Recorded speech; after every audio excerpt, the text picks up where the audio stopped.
If you have not picked up one of our schedules, in the back we have schedules for programs that run through the end of April. Next week, Ann Johnson will be reviewing The Sisterhood of Ravensbrook by Lynn Olson, which has a long subtitle that didn't fit on the, it's actually How an Intrepid Band of French Women Resisted the Nazis in Hitler's All-Female Concentration Camp. Somebody did not silence their cell phone, or is making a futile attempt. Also in the back, we have brochures about the Friends of the Library. Is anybody here not a friend of the library?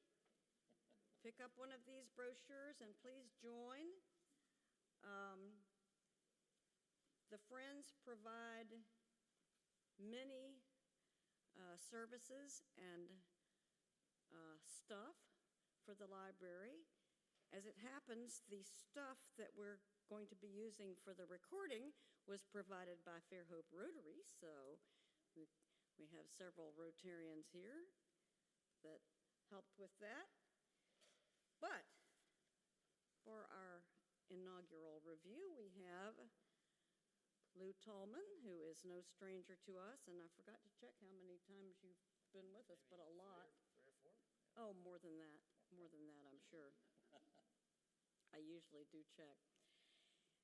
Lew was born in Mobile. He is part of the family for which Toulminville was named. He and his wife Susan are now snowbirds who come to Fairhope every year from their home in Maryland. He is a retired consultant in public administration, telecommunications, and emergency management, having worked for 12 federal agencies and 30 foreign countries. He's a fellow of the Royal Geographical Society, writes a monthly travel and adventure column, and has traveled to 147 of the 196 countries on Earth. He's going to speak today about hiking the Camino to Santiago, so please help me welcome Lew Toulmin. Thank you. All right, well, thank you.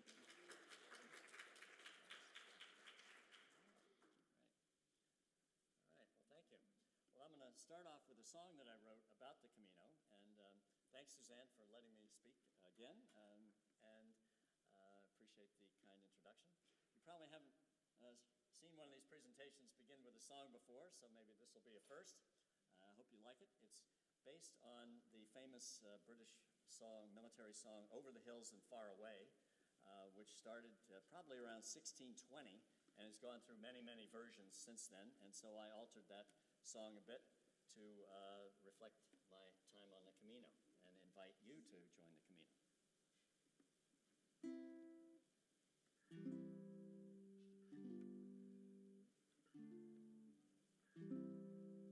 Well, here's a tune you all can hum. If on Camino you would come, and list and walk the way today, over the hills and far away. And it's o'er the hills of northern Spain we walk until our goal we gain. St. James doth call and we obey, over the hills and far away. Now though I travel far from Spain, a part of me shall yet remain, for the path is with me night and day, over the hills and far away. And it's o'er the hills of northern Spain we walk until our goal we gain. St. James doth call and we obey, over the hills and far away. So let us walk until we've won, with sacred shells shining in the sun, along the road to come what may, over the hills and far away. And it's o'er the hills of lovely Spain we walk until our goal we gain. St. James doth call and we obey, over the hills and far away, far away, far away.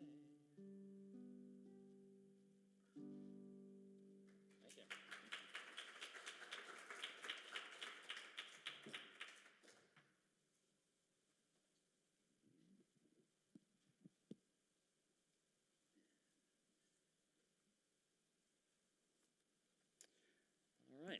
So today, as you can see, don't focus on me, focus on the slides, hopefully. The subject matter is much more important than I am. I'm going to talk about hiking the Camino de Santiago. And you've probably heard enough about me, so let's get started here. And I'm going to talk first, give you a little introduction to the topic, then talk about my arrival in Santiago de Compostela, which is the target, the location that everybody walks to. I went there first. Then I took a bus over to Sarria, about 117 kilometers, 114 kilometers east of Santiago, and that's where most people begin their hike. I'll talk about the hike itself, and then arriving back in Santiago again. So this is a pack.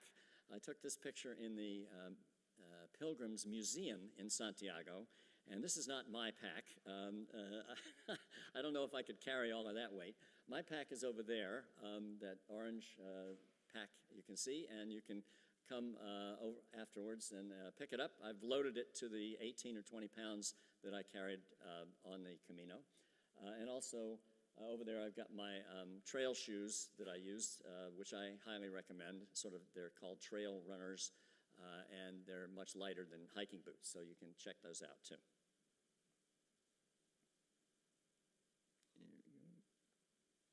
So how did all this get started?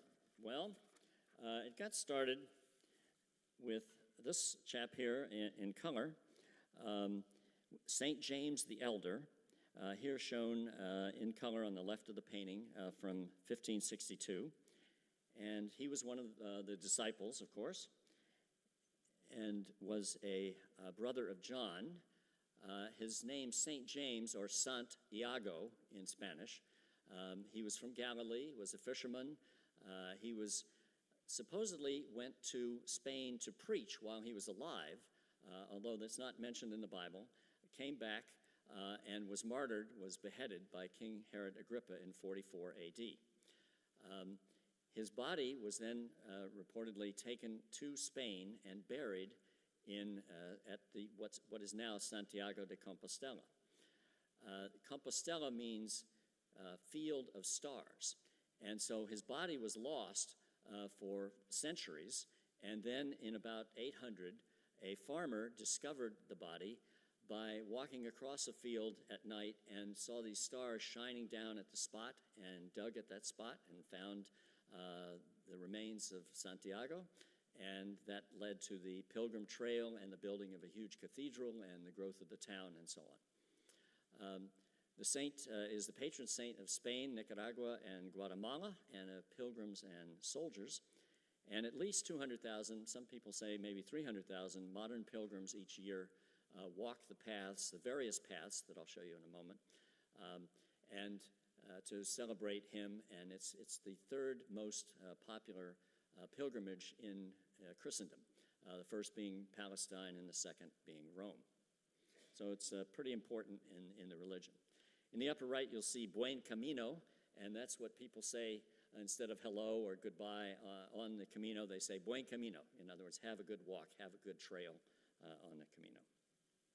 So Buen Camino to all of you.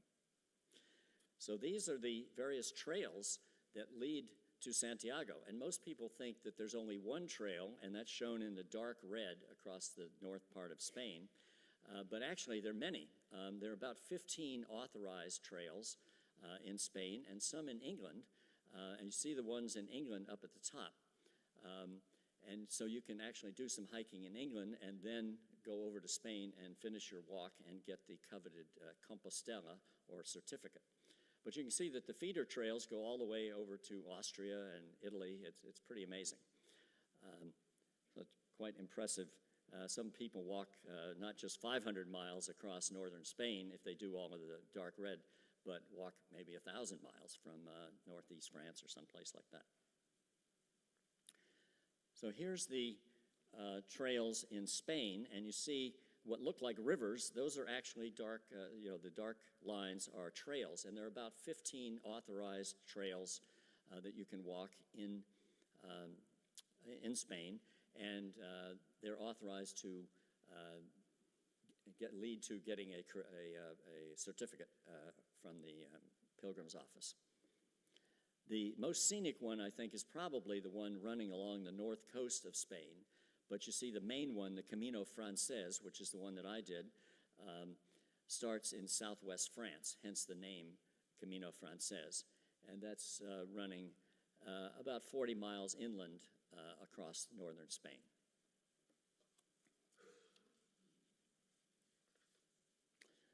So if we look at the map of Galicia, Galicia is the province in the northwest of Spain.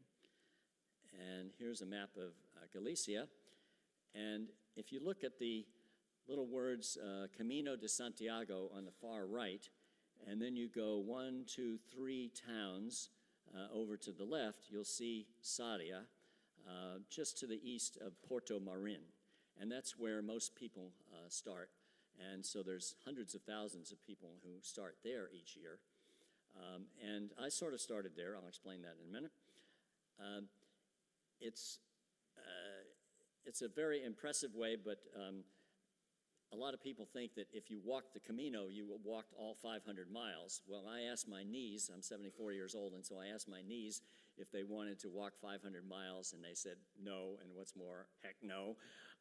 So I decided to walk the 100 kilometers plus from Sarria or nearby to get the certificate. If you walk at least 100 kilometers, you get the certificate. Oh, Sarria, S-A-R-R-I-A. Let's see if you can. Go straight up to my thumb. You see on the arrow above Samos, and right next to that is Sarria. Yeah. All right. So, as I mentioned, I flew into Santiago de Compostela to get started. And this is the main square. The cathedral, which you just saw, is on your right in this slide. And ahead of you is a beautiful and very historic 18th century posada, or a hotel, which was a hospital. And it was built for the pilgrims who arrived, many of whom were rather sick, tired, and needed medical attention. But it's now been converted to a beautiful hotel. It was built by the King of Spain at the time, so hence it's called the Hostal Reyes Católicos, or the Catholic King. And you see it's quite elaborate and built to last for centuries and centuries, probably 1,000 years. This is the interior. And this is the room that I stayed in. And I recommend this because it's just so centrally located, and you just walk out onto the main square. It's really terrific. It's a bit expensive, much more expensive than the hostels along the way, but I think it's worth it. Now, walking out onto the main square from the hotel, there's the main cathedral again. You can see it's huge. And what I thought was very interesting was that there's this child's carousel right in front, which is kind of fun. The cathedral at night is very imposing. It's massive. And in the crypt, in the basement, is supposedly the bones of St. James, and in the silver chest. And you can walk through walk through the crypt and see it from a distance. As you enter the main square, you'll almost always see a Galician bagpiper. They change regularly, and he's playing the bagpipes to welcome in the pilgrims who've walked so many kilometers to get to him. You can see that his Galician bagpipe is a little different than the usual Scottish bagpipe, although it sounds similar, because he only has one drone over his shoulder. Every night in the main square, just in the municipal building, this wonderful group sings Italian and Spanish songs to entertain anyone for free. They do a fantastic job. Here's their main singer, and you can see all the patches. I'm kind of a fan of patches too, but I think he's got me beat. These are all the countries and fairs and musical events that he's sung at. He was really terrific. What's wonderful about Santiago is the energy in the town. I've never been in a town like that. And all the time, people are arriving in the main square, and of course, they're so happy that they've completed their journey. This lady is, I think, in a unicycle wheelchair, which I'd never seen before, and is being pulled along by pilgrims. So I thought that was fascinating. So interesting things like this are just happening every few minutes. So I took the bus over to Sardia, so eastward about 115 kilometers. And Sardia has a lot of beautiful Romanesque different doors, which are terrific here. And there's a castle at the top of the town. And when you're in town, you can see that there's this sign that shows that some people have already walked 667 kilometers from Saint-Jean-Pied-de-Port, which is the famous place that a lot of people start in France.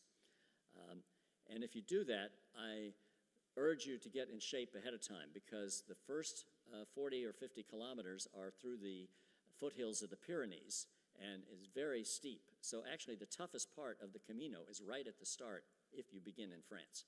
So you might want to start a little further up into France and get in shape, or even better, practice for at least some months, maybe longer, before you get started.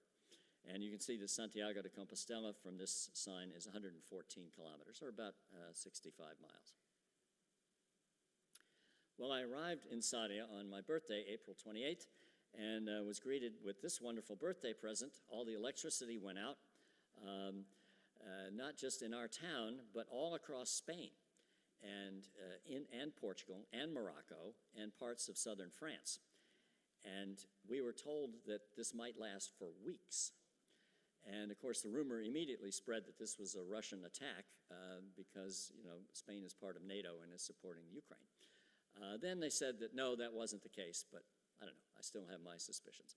Well, luckily, after about 10 hours, the power did come back on, but I refused to use the elevator. I didn't want to get stuck in the elevator like tens of thousands of people did all across Spain. All the trains stopped, all the electricity stopped, the banking stopped. You couldn't pay for anything with your credit card. You could only take cash. So that was bad. But it did end, and hopefully it won't come back. But I don't know. Those Russians, of course it wasn't Russians, that's right. So the next day, once the power was back, I decided to walk through the town and sort of scope out my route. And I missed this turn to go up these steps in the middle of Sardia, and I wandered off to the right and got sort of lost in the town and saying, where the heck is this Camino that everybody's talking about? And then was a little perturbed. This wasn't starting very well. But then I went back to the hotel room, studied my map, and realized that I'd missed the fact that the Camino goes up these steps. So I went up the steps the next day and went up to the top of the town. But I decided not to start in Sardia like most people did, because there is a huge elevation gain. And so let me start talking about the hike itself. And this is my route. So on the far right, you see Sardia in the green marker. And if you look at the bottom, that is a sort of a sideways map of the elevation gain and drop at each location. So you can see that there are a lot of hills there.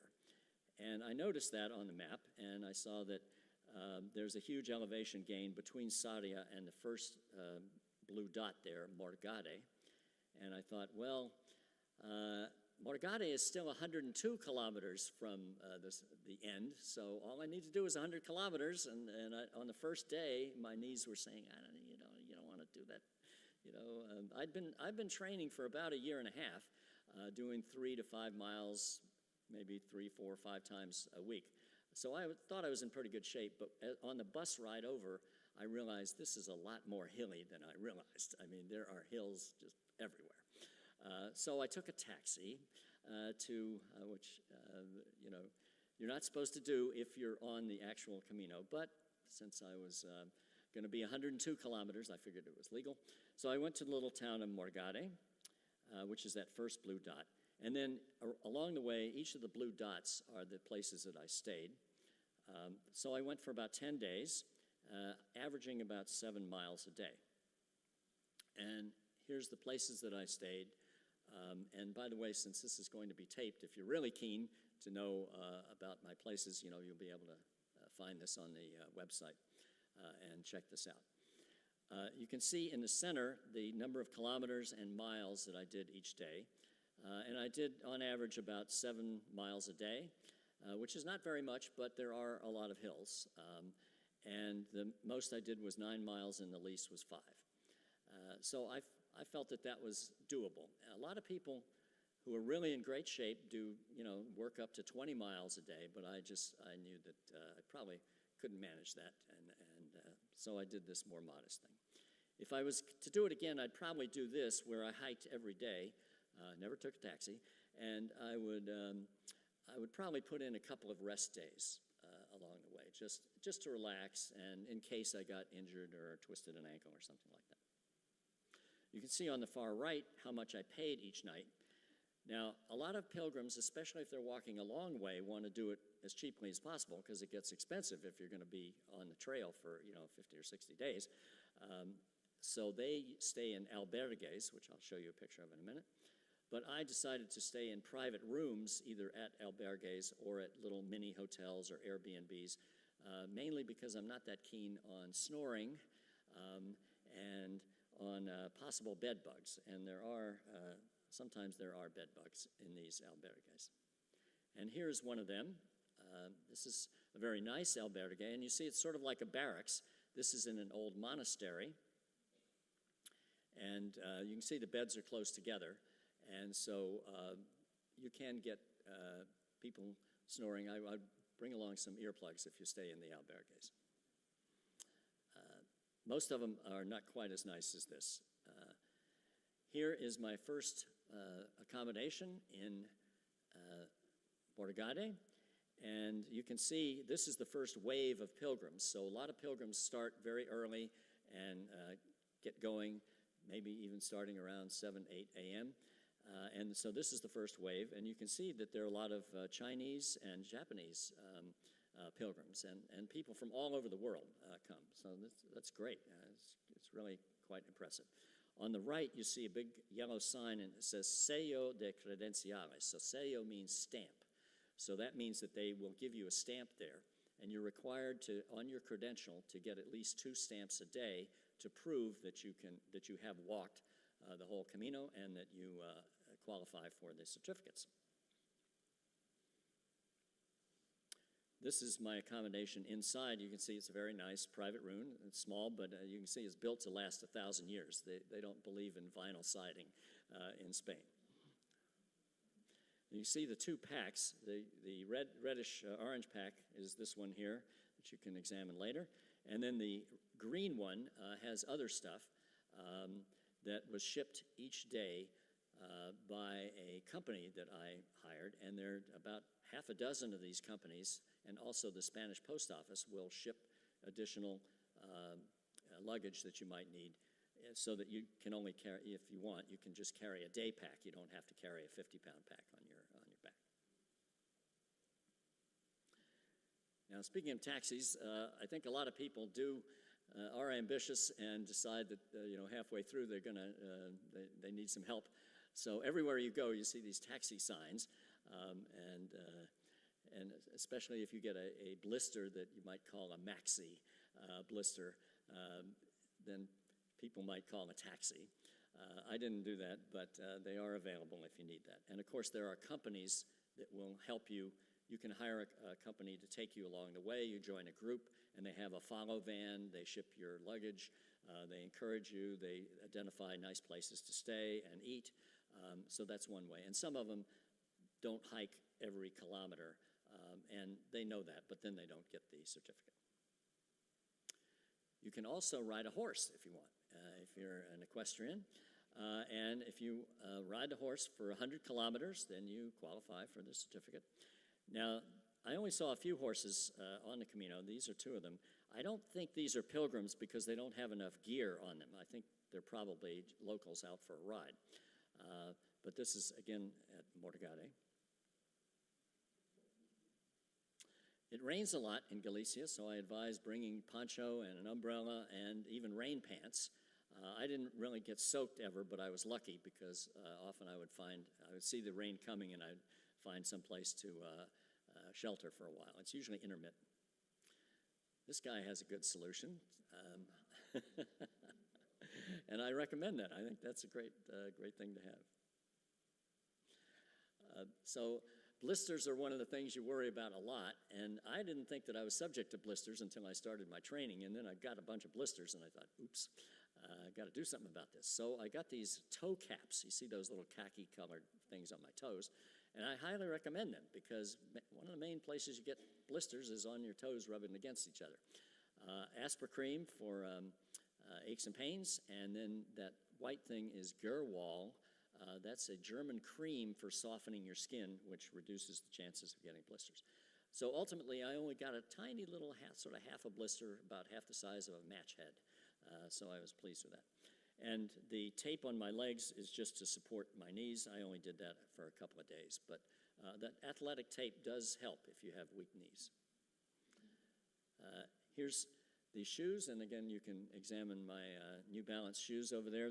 That's an orthotic insert because I was subject to plantar fasciitis, but with those orthotic inserts, I didn't have any twinges, much less pain at all. So that was great. So this is what it's all about, is that beautiful scenery. It's absolutely glorious there, and a lot of people think Spain is dusty and dry and gray or brown, but it's more like Ireland in Galicia because of all that rain. You can see in the distance there is a wind farm, and there are lots of wind farms in Spain. 40% of the energy in Spain comes from wind farms, which is really amazing. They're way ahead of us. More beautiful scenery and a puddle. See, it's been raining. So a couple of kilometers out of Morgade, I arrive at the start of the 100,000 kilometers that I'm supposed to walk. I didn't sign up for 100,000 kilometers. What the heck? I almost ran away. But then I realized, oh yes, that's that crazy European notation where they use commas instead of periods. So this is 100.000 kilometers from Santiago. And all the markers like this are accurate to 3 decimal points, which I think is pretty funny. More green scenery, no dust. This is a structure called a horero, and it goes back to Roman times, and it's present only in Galicia in Spain. They're very proud of them, and they store their grain and hay in these structures, and the rats and birds and so on can't get in. But you see they're little teeny holes so that it's air dried and so it doesn't rot. More great scenery and lots of hills, as you can see. So this is approaching my first stop at Porto Marin. And here's the town with the river in the distance and the town sign there. And just as I walked across this big, long bridge, suddenly this kayak race started. So apparently it was laid on just for me. That was nice. And they raced up about a mile to the right and then came back and finished under the bridge. This is looking back at the bridge. Another steep flight of stairs. There are lots of stairs on the Camino. And this is this is an albergue. So albergues are sort of like these barracks. But they often have a few private rooms attached. And so I reserve those rooms like 6 months in advance because they do go out quickly. And I used booking.com, which I would recommend. Did lots of research trying to find out ones that were really good. Here's my accommodation. That night, you see I've only got 1 hiking pole. A lot of people bring 2, but I always felt I wanted to have 1 hand free just to grab things, or, if, God forbid, I fell, then I would have a hand free to catch myself. So I told you about shipping your 1 pack ahead, and I use this outfit called Pilgrim, and you can see that I set up the entire itinerary with them ahead of time, and they charge me about $10 a night to ship 1 bag to the next place, and it just arrived in the lobby, and they never missed a beat. They never lost anything, and nothing was ever stolen. So it's very good. And there's 6 or 7 companies that do this, plus the Correos, the Spanish mail outfit, post office. This is a typical part of the trail. So that you can see this is really a trail. Sometimes you walk on pavement, and sometimes you walk on muddy ground. This is the only time I saw a pilgrim just sort of drop to the ground and start praying, and I thought that was picture-worthy. Not sure why that particular spot appealed to this person or struck that person, but I thought that was sort of emblematic of the Camino. On the left, you see that this is beside a road, which is a fairly major road. So sometimes you get some road noise, and sometimes it's in the middle of the woods, like this, in the field, and beautiful scenery in the distance. It was muddy, so sometimes I wore gaiters, but they still got mud up a little higher, so you might plan for that.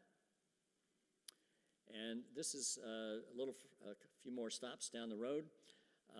Stayed in this small little boutique hotel. This was the only one that had shared bathrooms. And this was my 9-mile day. And that day I had eaten a lot of carbs. I didn't drink a lot of water. It was kind of hot. And so that night I got sick. Now, I'm not sure if I ate something bad or if it was some of those things I just mentioned. But anyway, I did throw up. But then the next morning I felt fine. So I'm not sure what that is. But lessons are, don't eat too many carbs, eat some protein, and drink a lot of water. I mean, you really need to focus on drinking a lot of water. There's lots of places along the way to buy water, but you need to do that very regularly. A lot of these places trust you to just show up, and there's your room key, and you just grab it and go ahead. So a lot of trust. There's a lot of joy on the Camino. Here's a pilgrim on top of one of the markers, getting her picture taken. I thought that was great, again, emblematic of the Camino. Here are some horses in the distance, and I think what's going on here is this van, which is from France, is probably supporting them and following them along and helping them if they need help. And so again, this is the kind of thing that you can hire somebody to do if you join a group. So this is me, and I went alone. Didn't join a group. I just wanted to sort of experience it by myself. A lot of the groups that you hire force you to do the entire thing in maybe 6 or 7 days and do more like 15 miles a day, and I thought that just wasn't for me. So you can see I've got a rain cover and a fanny pack in front, and of course the pack rests on your hips, which is really important. So here's the credential that you carry, and you need to get those 2 stamps a day. So there's the credential on the left, and then it opens up, it unfolds, and you can see on the right is some of the stamps that you get along the way. And you're encouraged to drop a couple of euros in the cup. A lot of them, they don't even have that, and it's just for free, but some of them, if you want a fancy stamp, then they'll charge you a little more. This lady I thought was very creative. Instead of gaiters, she put plastic bags on her feet so that she didn't get mud all over her. So, along the way, almost every restaurant will have a menu peregrino, which is a menu for pilgrims. You can see this one is 16 euros, so it's about $18, and has 3 courses. So this is the sort of standard filling fare that you can get. It's not really high cuisine, and here's a typical peregrino menu. I found that the food in northwest Spain was good, but I think the food in northeast Spain in the Basque area is probably better if you're, and we like that more. Another filling meal, heavy protein there. One of the best things about Spain is that you can get Spanish and French cheeses for about 1/3 of the price that you get here in this country. You can see those prices are really fantastic. I think it was Charles de Gaulle said, how can I possibly manage and run a country that has 257 types of cheese? And I think they're now up to 700, so that tells you something.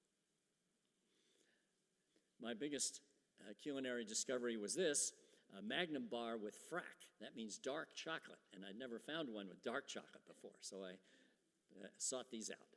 I recommend them. So Here, about halfway through the hike and stayed in an Airbnb, and this was more like a small apartment. This is just one of 3 rooms in there, so there are these type of accommodations available if you want. This is a nice American mother and daughter team, mother on the left, and they had come over and were hiking very slowly on the Camino. They only made about 1.5 to 2 miles an hour because they had some physical problems. Very nice folks, and so often I would start a little later and I would come across them and then chat with them for a while and then take off and then see them later, maybe at lunch or something like that. So it's very easy. Even if you go alone, it's quite easy to make friends and just have nice conversations with people along the way. Another quite attractive place that I stayed. And another view of a typical trail. You can see a Pilgrim in the far distance there. A number of bridges over the many streams and rivers. And another place. There you can see St. James as the statue there, or perhaps a pilgrim, not sure, with a pilgrim hat. This is the accommodation there with a beautiful bedspread and a lovely garden and some pilgrims. It looks like they're running along the trail there. Didn't see many runners, but bridge that probably goes back to medieval times. These folks had their very substantial house just off the Camino and this big sign, which I asked about, and they're protesting a cellulose plant, which is planned to be built nearby, which they are saying would contaminación, the rivers and streams. This plant would be huge and was planned, it was supposed to be in Portugal because it's Portuguese investors, but the Portuguese people rose up in protest, and so these folks are now trying to do it in Spain right next to the Camino. So hopefully that doesn't happen. Here we're about 2/3 of the way through, and another beautiful bridge in the distance. A view from the bridge. And arriving in this town of Melide. This is a typical restaurant, mainly operating for pilgrims, and you can see they've all got their rain gear on and resting their feet. And this is a view from the hill at the end of town looking back at the town. So you can see that there's possibly some impending rain there. Nice accommodations, though. And this is a typical Spanish shower. In order to operate these, you need to go to MIT and get a PhD in engineering. I've never been able to operate one just instantly, and then, of course, there's no instructions or anything like that. So be warned. Again, people think that Spain is dry and dusty, and here I am in the middle of a swamp. A lot of people bring their dogs on Camino, which is great. And here we are reaching O Pedrido, another view of the trail. You can see here it's a small road, and they've chosen small roads with virtually no traffic. I mean, it's very safe to walk on these roads. Another medieval bridge being held up by me. And here the trail is on the left, and heavy goods being going by on the right. So it's not always beautiful scenery. And this was the first shell that I saw embedded in the concrete. The shell, of course, is one of the symbols of St. James, and probably comes from the pilgrims who would have a shell and use that to scoop water out of springs and drink from it and use it as a dish and that sort of thing. So that was the first one, and we're about 3 days from the end here.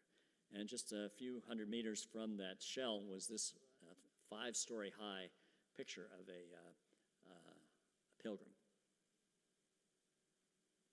A lot of clubs bring little stickers along, and they plaster everything with their stickers. Some of these are religious groups, some of them are hiking groups, biking groups, equestrian groups, so lots of different stickers there. Another accommodation, again, very substantial, very well built, very nice. Usually, almost always 2 single beds. A nice bathroom. Can you see what's happened here? These are abandoned shoes that have been taken. This is at a house right beside the Camino, and I think the fellow has collected thrown off shoes and put plants in them. So that's kind of fun. The soil there is really glorious. I mean, just this beautiful loam, absolutely fantastic for growing anything you want. Now, here's a serious hiker. You can tell that he's been on Camino before. If you look at the back of his calf, the fellow on the left, that's the shell of St. James tattooed on his calf, which must have been pretty painful and also expensive because you have to pay 40 euros, which is about $45, for just a very, very simple tattoo. So he must have paid hundreds for his. Coming into Opedruzo, each town is very proud of their name, and so there are usually these huge signs announcing that you're arriving.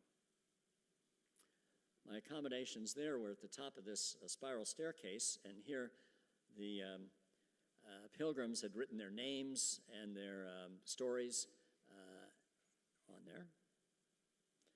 And here's my accommodation. No window, but a skylight. Even the manhole covers have the shell of St. James in the upper part there. Getting near the end, here's a bagpiper at the top of a long hill who will give you a stamp in your credential and play you a tune on his Galician bagpipe. And here we're on the outskirts of the town of Santiago.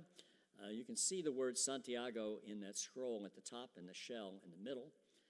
And people have left little souvenirs at the bottom as tokens that they have almost arrived at the main square. And here, these folks are walking their dogs on the Camino, and the town of Santiago is in the distance. This is the airport at Santiago, and the lights for that. And so I stopped at a little restaurant next to that and was forbidden to take off my shoes, which I thought was interesting. Apparently, pilgrims were taking off their shoes and probably smelling up the place and wasn't very appetizing. So I'd never seen a sign like that before. And you can buy socks. I never was able to find these socks, but I urge you to get some. Buen Camino, they say. This was the last albergue that I stayed in. Had a little private room. Not much to look at, but the landlady was very smart, very helpful, and she told me how to see the Botafumeiro, which you'll see in a minute. Here's my accommodations there. And so made it back to Santiago. Right on the outskirts, just as we were entering Santiago, here's a statue that I got kind of excited about. It's a statue of a Knight Templar on Camino walking into Santiago in medieval times. And there is an outfit called the Modern Knights Templar, the Sovereign and Military Order of the Knights of Jerusalem. And I'm actually a member, so I was quite excited to see this. And so I made it back to the main square, and of course it was raining. And the next day, got to see the Botafumeiro. So you can actually see it in this slide, hardly. If you look up at that circular window in the upper left, you might see a little dark spot just underneath the window. Well, you'll be able to see it a little better in a moment. But what's happening is that is swinging back and forth about 250 feet, going very fast, and it's full of incense. And it was put in there in the 1600s, almost more than 400 years ago. And the reason was, again, not too appetizing, but the pilgrims back then, only washed about once a year, and they were a little smelly, and so they decided to coat the inside of the cathedral with incense to make things more appetizing. So, and this is continuous. So this goes back and forth for about 5 minutes and is only irregularly done. There's a few times each year that it's scheduled, but it's a great thing to end up your Camino by trying to see this. So I would urge you to try and do that. Now, this, you may recognize this fellow. In 2010, there was a movie called The Way with Emilio Estevez and him as his father. And did anybody see that movie, by the way? Yeah, okay, very popular, right. So he plays a father whose son has died on the Camino, and he didn't understand it, and he decided to try and recreate what his son had done to sort of honor his son. And in the climactic scene, he sees his son as sort of a ghost as part of this group that is controlling the Botafumeiro. And that's a sort of a spiritual climax for him. And here is the Botafumeiro.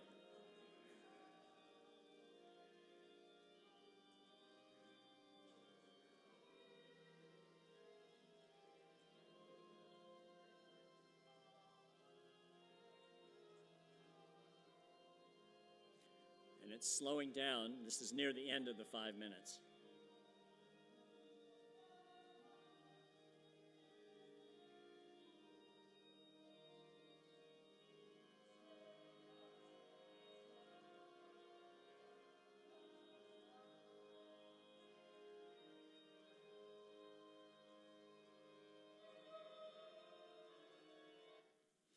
And it's about 5.5 feet tall and weighs about 300 pounds. And like I said, swings through an arc of about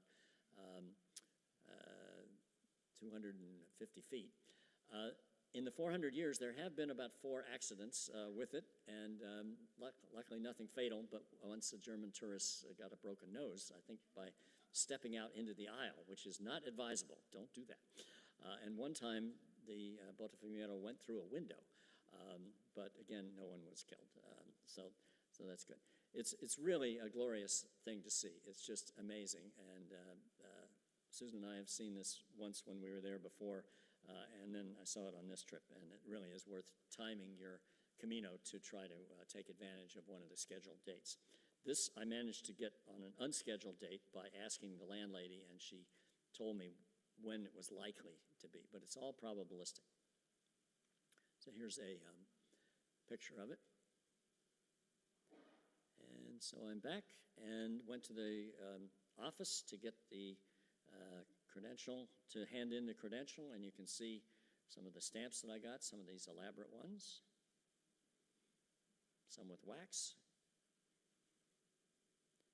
And you notice here the black bagpipe, so that's where that bagpiper I showed you earlier.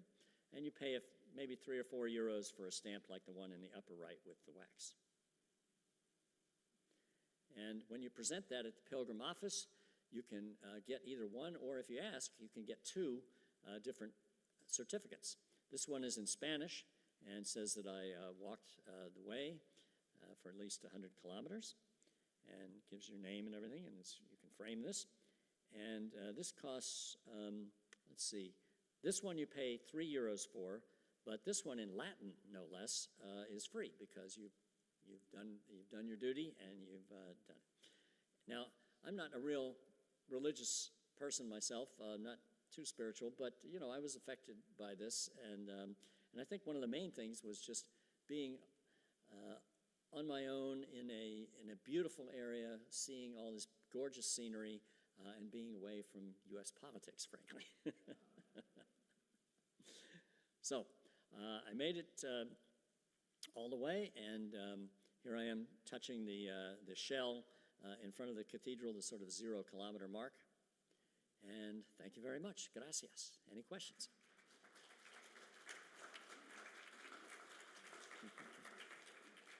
I've got a question in the middle here. Started the hike on May the 1st and went through May the 10th. And I would recommend that. May is sort of rainy, but I didn't ever get soaked, and it's sort of intermittent. And what I liked about it was that it starts in the morning, usually in the 50s Fahrenheit, and then works up to the mid-60s or something. And that's much better than going, I think, in the summer when you might get blasted by the heat, because it does get very hot. And, of course, with global warming, it's getting hotter in Spain. So I'd recommend that, or maybe September. And also, there are not as many crowds. In the peak months of July and August, there's a huge number of people. I should mention, by the way, that they've changed the rules a little bit on getting a certificate. So it used to be you had to do the last 100 kilometers, all of them, right up to Santiago, to get the certificate. But now there were so many people coming in, especially in July and August, that they said, okay, if you do maybe 70 kilometers somewhere else, or a substantial number somewhere else, even in England or on any authorized trail, and can prove it, and then you do maybe 15, 20, 30 kilometers approaching Santiago, and you show that in, then you can get the certificate. So that's a very dramatic change in the rules. Another question in the far back there.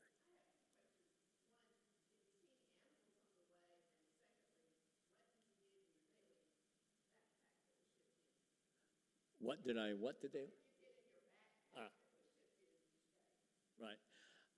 Ah, okay. Right, okay. Animals, dogs, and lots of cattle. I don't think I saw any wild animals, except, squirrels and things like that, but nothing really substantial. Horses, a lot of horses, and so mostly farm animals. And in terms of what I had in the pack, so in the pack on my back, I kept things that I didn't trust to be shipped, things like medicines and water, of course, rain gear, enough so that it did end up weighing about 18 pounds. Now, some people can feel that they can get away with even less. In the shipped stuff, I had sort of changes of clothes. So maybe in the backpack on my back, I might just have one extra shirt or something in case the other thing disappeared, or some extra socks, underwear, that sort of thing. But I had more changes of clothes that added up. If I'd had it all together, it probably would have been about 40 pounds, which would have been a bit much. Yeah, good question. Yes, ma'am, in the front.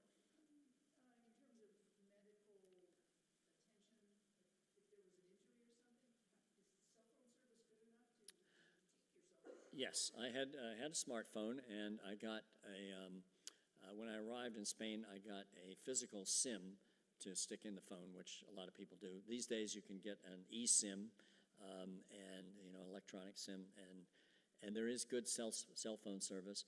I think everyone on the Camino is very helpful, and so I think if you did twist an ankle or get injured or something, you could call a taxi, hobble to the next albergue, and they would help you. Because there's so many people coming through, there are the Spanish, rescue and ambulance services and medical services are pretty good. But that is one advantage of going with a group, is that you've got somebody, right there if you have a problem. Yeah. Yes, sir. Thank you.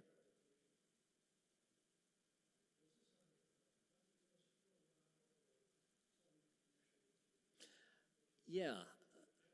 Was this on my bucket list for a while?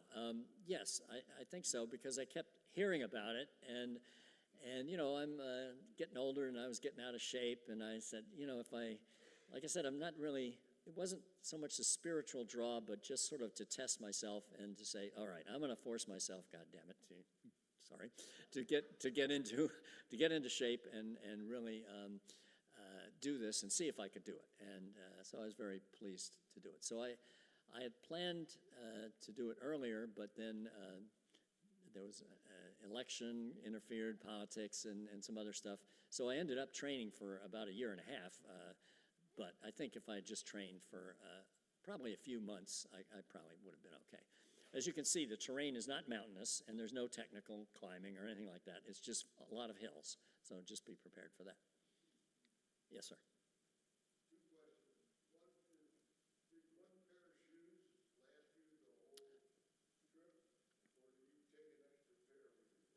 No, I really like these New Balance shoes, and so I bought several pairs, and I trained in exactly the type. But then about 2 months before going, I abandoned my older pair that were getting worn out, and then started breaking in the identical pair, and got that nice and broken in, and it lasted fine. And in fact, the ones that you see there, I've been hiking in on and off since then. And I do recommend them. The other question is about your paying for things along the way. Do you very little cash is needed. I mean, you should have some emergency cash in case there's another giant outage, but almost everybody takes credit cards, and sometimes you have to sign, but a lot of times you don't even have to do that. One time, I think in the whole month that I was in Spain, on the trains, I had to have my PIN when I bought the tickets, and I didn't have a PIN, so then I had to pay in cash. But I'd forgotten what my PIN was, so it would be advisable to know that. But that was one out of 200 transactions. Yeah, yeah. Not sure. I don't subscribe to that, so I'm not sure. Good question. But a lot of that you can ask your AI engine these days. Perplexity or Claude or somebody like that. In the back, yes. Good question. I speak sort of above taxi Spanish, but not much. But I can make myself understood for very simple transactions and things. And most of the people along the way speak not only Spanish, but also Galician and English, varying from broken English to pretty good English, and even some Japanese and Chinese and that sort of thing. So it's really not an issue. Yeah, yeah. Good question. Yes, ma'am.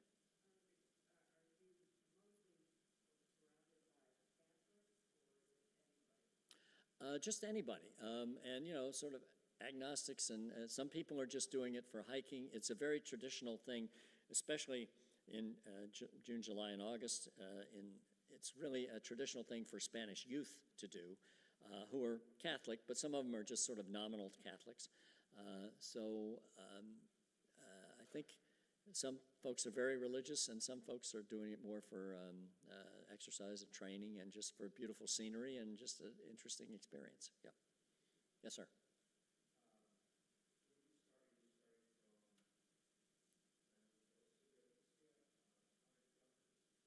Yeah.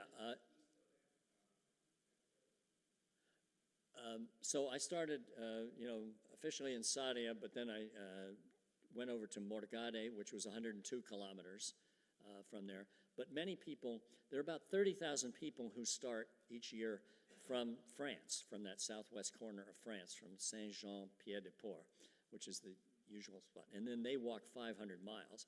But a lot of people don't even bother with certificates. You don't have to get a certificate, of course. It's just, you can just pick out a segment that you haven't done before, or one you think is scenic, or one that has a beautiful monastery or so, and just do that and not get a certificate. And that's, a lot of people do that. So no one really knows how many pilgrims there are on there. Does that answer your question? I'm not sure. Yeah. Sure. Yeah, the Boto Fumiero, yeah. Right, Boto, B-O-T-O, and then Fumiero, meaning fire. I think that's Spanish. Yeah.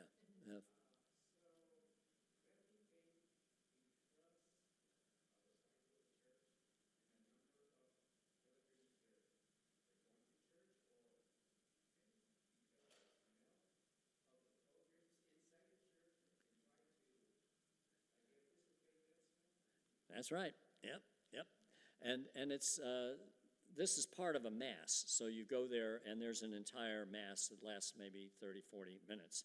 And then in the middle of some masses, this Boto Fumiero, the team will come out. And like I say, most times it's not announced ahead of time. These team of special priests come out, and they know how to control that thing.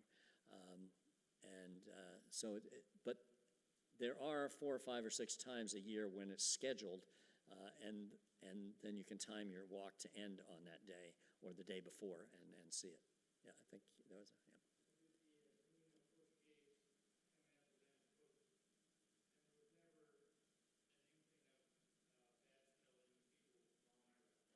yeah. Yeah, right? Right, yeah. There's no smell from pilgrims these days. There's lots of showers, if they can figure out the showers. So why don't I end here with just one more song. Thanks for all the good questions.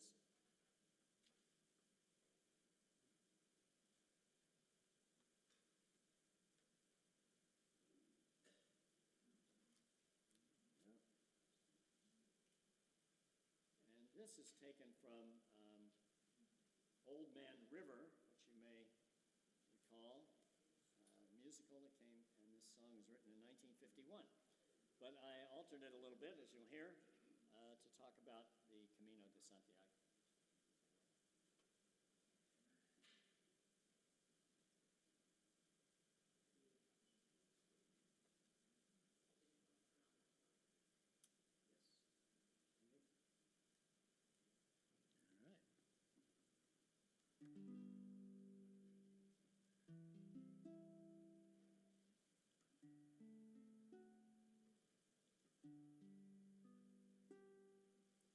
There's a pilgrim path called the Old Camino.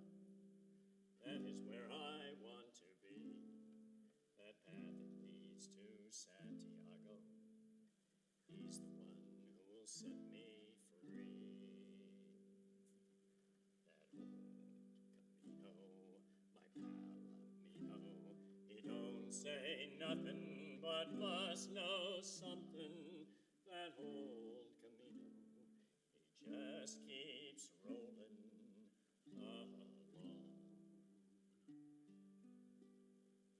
He don't raise cattle, he don't plant cotton, but them that plants it, they're soon forgotten.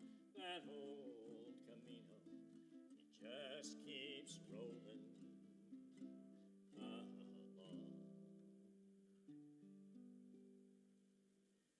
You and me, we sweat and strain, bodies all aching and racked with pain.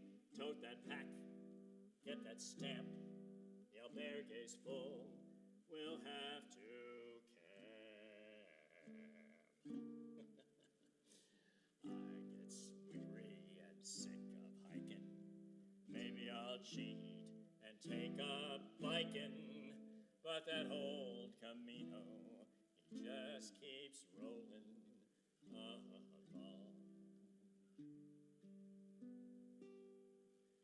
My blister's a maxi, maybe I'll take a taxi, but that's no go, 'cause me and old Camino, we gotta keep hiking, we gotta keep walking, we gotta keep rolling